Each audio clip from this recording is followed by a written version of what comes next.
காப்பிக்கு பால் அதிகமாக காயக்கூடாது, கண்ட இடத்தில் நின்னு வம்பு பேசக்கூடாது, அடுக்களையில் சமையலை முடிக்காம வெளியில போக கூடாது, அடுக்களையை சுத்தம் செய்ய மறக்க கூடாது, கசக்குதுன்னு கீரைகளை ஒதுக்க கூடாது. அதத்தான் சொல்ல வாரேன். இப்ப இந்த அகத்திக்கீரை இருக்குல்ல, நல்லா கசக்கும். ஆனா கசப்பா இருக்கிறது எல்லாம் உடம்புக்கு நல்லது. அகத்திக்கீரை மட்டும் இலசா இருக்கிறது தான் சாப்பிடணும். முத்தின கீரையை சமைக்க கூடாது. அப்புறமா இந்த பசுமாட்டுக்கு கொடுக்குறேன்னு இதை கொண்டு போய் அது வாயில திணிக்க கூடாதுங்க. அது பாவம். வாயில்லா ஜீவன் நீங்க கொடுக்க கொடுக்க அதை சாப்பிட்டுடுது. அதுக்கும் ஜெரிக்காது. நம்ம எல்லாருக்குமே இந்த அகத்திக்கீரை மாதம் 2 முறை மட்டுமே சாப்பிட வேண்டும்னு ஒரு புஸ்தகத்துல போட்டிருந்தேன். ஏன்னு கேட்டா இதை அடிக்கடி சேர்த்துக்க முடியாது. இப்ப முளைக்கீரை அரைக்கீரை எல்லாம் எப்ப வேணா சாப்பிடலாம். இந்த அகத்திக்கீரை மட்டும் வாரம் கூட இல்ல, மாசத்துல 2 தடவை. அதனாலதான் அவங்க எப்படி வச்சிருக்கிறாங்க பாருங்க முறை. ஏகாதசி பூரா பட்னி கடை, துவாதசி அன்னைக்கு காலையில இதை சாப்பிடு. ஆமா, இதுக்கு எல்லாத்துக்கும் ஒரு ஒரு பேர் வைக்கிறாங்களே, இதுக்கு பேர் ஏன் அகத்தி? தீ இருக்குல்ல, ஏன் அகத்தி அப்படின்னா வயிற்றுக்குள்ள இருக்கிற நோய்களை சமனப்படுத்தும்ங்கிறதுக்காக தான் அகத்தீயை அணைக்கும் கீரை அகத்திக்கீரை. நம்ம தான் எல்லாத்தையும் அவித்திக்கீரை முளைக்கீரை என்னமோ சொல்றோமே. பாருங்க, இப்படி ஆஞ்சிட்டு இதே முருங்கைக்கீரையை என்ன பண்ணலாம், அப்படியே பறிச்சுட்டு வந்து ஒரு பாத்திரத்தை போட்டு மூடி வச்சுட்டோம்னு வச்சுக்கோங்க. அடுத்த நாள் காலையில் எடுத்தீங்கன்னா தானே எல்லாம் உதிர்ந்துரும். இதெல்லாம் நாங்க சமையல் செய்யற போது கத்துக்கிட்ட என்ன சொல்வீங்க ட்ரிக்கு.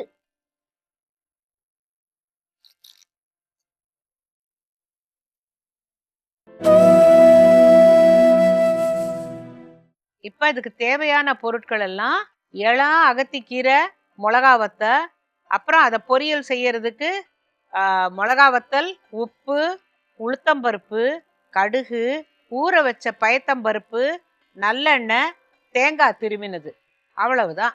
இப்ப அந்த அவத்திக்கீரையை நல்லா உருவிடலாம். உருவி உதுத்து வைக்கணும்.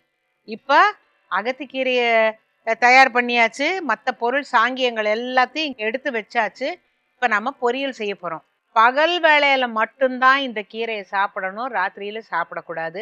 ராத்திரியில எந்த கீரையுமே சாப்பிடக்கூடாதுன்னு சொல்லுவாங்க. அந்த காலத்துல அப்படி வச்சிருந்தாங்க. அது ஜீரணம் ஆகாதுன்னோ என்னமோ தெரியல. ஆனா இந்த அகத்திக்கீரை மட்டும் பகல்ல மட்டும்தான் சாப்பிடணும், ராத்திரியில சாப்பிட்றாதீங்க, ஜீரணம் ஆகாது. சில பேருக்கு இந்த முத்தின கீரை என்ன தெரியுமா என்ன சொல்லுவாங்க, ஒவ்வாமைங்கிறான் தமிழ்ல, நீங்க என்ன சொல்லுவீங்க, அல்லர்ஜிம்பீங்களோ. இந்த அலர்ஜி எல்லாம் வந்துருமா. சரி, இப்போ நம்ம இந்த சட்டியை சூடு பண்ணி, பெரிய வானாய் வேணும், ஆனா இன்னைக்கு இதுல உங்களுக்கு செஞ்சு காட்டுறேன். இதுல கொஞ்சமா நல்லெண்ணெயை ஊத்தி,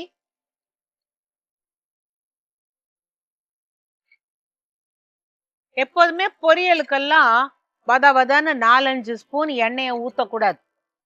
அதை தாளிக்கிறதுக்கு என்ன தேவையோ அவ்வளவுதான். இப்ப எண்ணெய் சூடான பிறகு கடுகு, உளுத்தம்பருப்பு, இந்த கீரைக்கு 2 மிளகா வத்தல் போதும். எண்ணெய் காயட்டும். கடுகு போடுற போது ஒரேடியா ஒரே இடத்துல போடக்கூடாது, விரவினாப்புல போடணும். அப்புறம் அதுல அந்த எண்ணெய் படலைன்னா இப்படி சேர்த்து விட்டுக்கலாம். பாருங்க,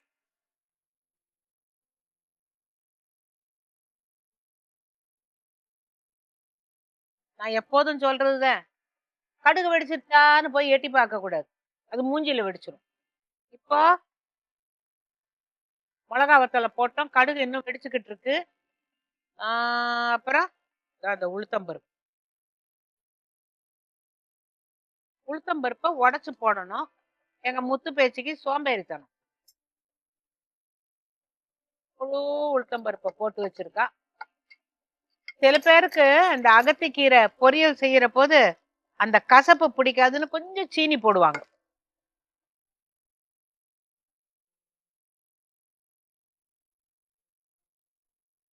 அகத்திக்கீரை அகத்தில் உள்ள தீயை நான் தான் ஆஞ்சேன், ஒழுங்கா செய்யல.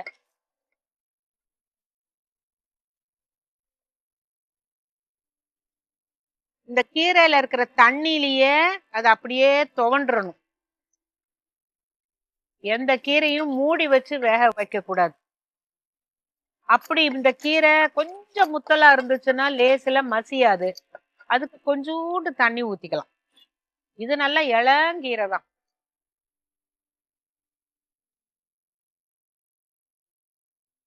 எல்லாரும் இதுக்கு கல் உப்பு போடுவாங்க.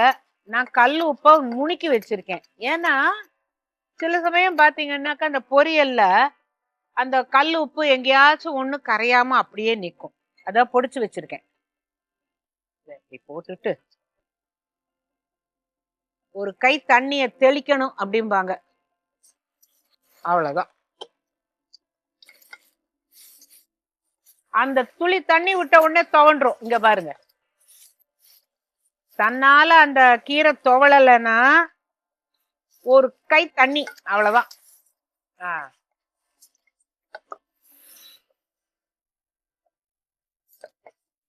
இப்ப இது துவண்டு வரும்போது என்ன செய்யணும்னா, பயத்தம்பருப்பை நல்லா களைஞ்சிட்டு ஊற வச்சு வச்சிருக்கேன், அதையும் அதுல போட்டுறணும்.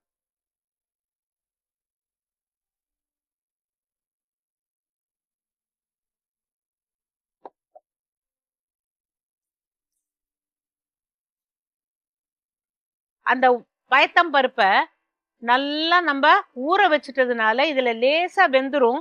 சாப்பிடுற போது சுண்டல் மாதிரி ஒரு ருசியும் வரும், நல்லா இருக்கும். ஆச்சு.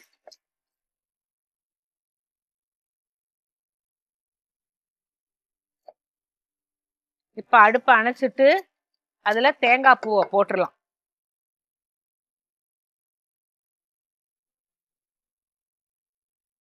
எப்போதுமே தேங்காய் பூ போட்டு அடுப்புல வைக்க கூடாது.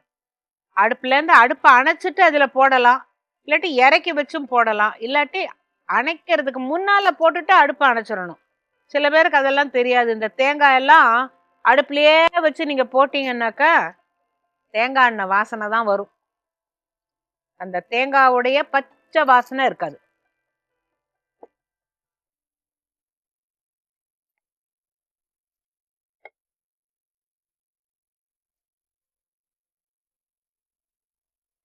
இதை எடுத்து இந்த வட்டியில போட்டுறேன். இப்ப இந்த அகத்திக்கீரை பொரியல் ஏகாதசி முடிஞ்சு அடுத்த நாள் விரதம் முடிக்கிறது பாரணை. பாரணைக்கு செய்யற அவத்திக்கீரை பொரியல் இது நல்ல வழக்கமா இருக்கு. அப்ப நாம கூட எப்ப அவத்திக்கீரை கிடைச்சாலும் சாப்பிடணுங்கிறது இல்ல. அதுக்காக மாட்டுக்கும் கொடுக்க கூடாது. அந்த துவாதசி அன்னைக்கு, ஏகாதசி முடிஞ்சு துவாதசி அன்னைக்கு மட்டும் மாசத்துல 2 தடவை சாப்பிடுறதுன்னு வச்சுக்கிட்டோம்னா நமக்கு நல்லது. சும்மாவா சொன்னாங்க? அந்த காலத்துல இதெல்லாம் எதுக்கு செஞ்சு வச்சாங்கன்னா, எப்படியும் நல்ல விஷயங்கள் உடம்புல சேரணும். அதுக்கு ஒரு விரதம்னு ஒரு பேரை வச்சு அடுத்த நாளைக்கு இப்படி சாப்பிடணும்னு சொல்லி வச்சிருக்கிறாங்க பாருங்க. அவங்களெல்லாம் நினைச்சு நம்ம கும்பிடுறத தவிர வேற என்னத்தை செய்யறது? இப்ப அவத்திக்கீரை பொரியல் தயாராயிடுச்சு. வீட்டுல பிள்ளைங்களுக்கு கொடுக்கணும்னா இன்னும் கொஞ்சம் தேங்காயும் போட்டு போட்டு சர்க்கரையை போட்டு கொடுங்க. கொஞ்சம் தான் கசக்கும், ஆனா சாப்பிட்டுடு, உடம்புக்கு நல்லது. இது வயிற்றுல இருக்கிற எல்லா நோவையும் சரியாக்கிடும்னு சொன்னீங்கன்னா சொல்லி சொல்லிதான் பிள்ளைங்களை சாப்பிட பழக்கணும். அப்படித்தான் நாங்கள்லாம் அடியே வாங்கி சாப்பிடுவோம். சாப்பிடு, முழுங்கு அப்படிம்பாங்க. இன்னைக்குதான் புரியுது அதோட நன்மை என்னன்னுட்டு. ஆக மொத்தம் நீங்களும் இந்த நல்ல அவத்திக்கீரை பொரியலை செஞ்சு எல்லாரும் சந்தோஷமா சாப்பிட்டு என்னென்னைக்கும் ஆரோக்கியமா இருக்கணும்.